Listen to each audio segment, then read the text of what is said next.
Ek kuier vanoggend weer hier by Olympus 24 uur dierehospitaal en spesialis verwysingspraktyk en ons gesels vandag oor kanker met die medisyne spesialis Dr. Paul Miller. Dr. Paul, thank you so much for having us again. Thanks for being here. Now, you are one of the leading experts in small animal oncology. I want to find out, is cancer the same in our beloved pets as it is in humans, and is it a treatable disease? The cells that you and I are made up of, they're the same in dogs and cats.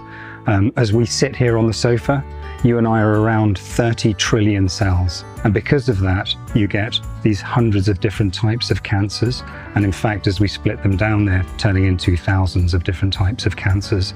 So things look the same between species, and that's because we're made up of the same cell types.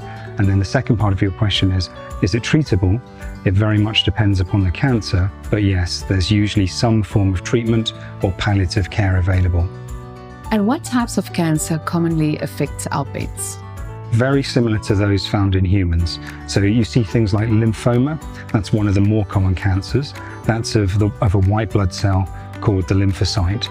But there's numbers of others. I mean, you get the same sorts of things that you find in us: skin cancers and gut cancers and bone cancers and breast tumors and so on. So these are very common problems in dogs and cats. What should our viewers do when they suspect that their pets may have cancer? And would you recommend referral to a specialist? Closely look at what your pet is doing and what signs are developing. For example, if you suspect that you've seen a mass developing, we're going to want to know how long you've seen it for, how it first appeared, to give us some idea of the progression over time. And then the second thing is, don't always be fearful that it's cancer. Not all masses are cancer related, and not all illnesses in older pets are cancer related. So you're going to need veterinary advice. You know, in human medicine, there's a very clear distinction between going to see your GP and then seeking further advice.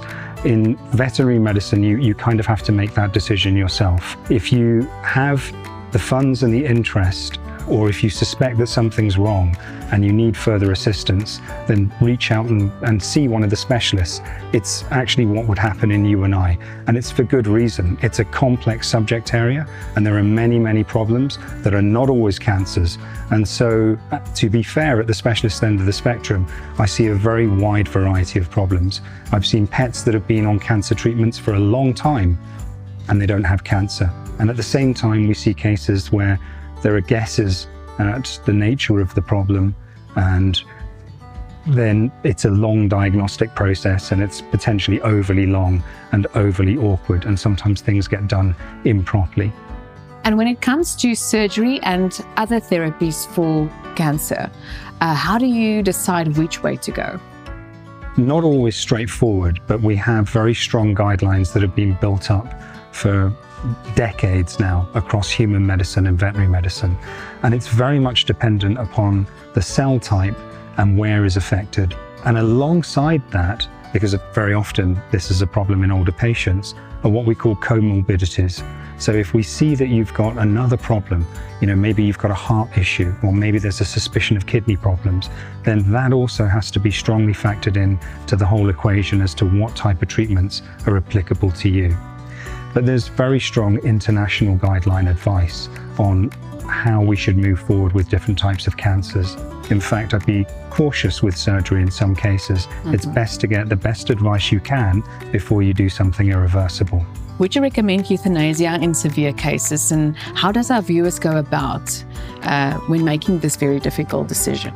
Your sympathy has to always be with what is the quality of life that's being experienced by the pet at that time, and is there any hope that it can get better? Can we ameliorate pain, discomfort, etc.?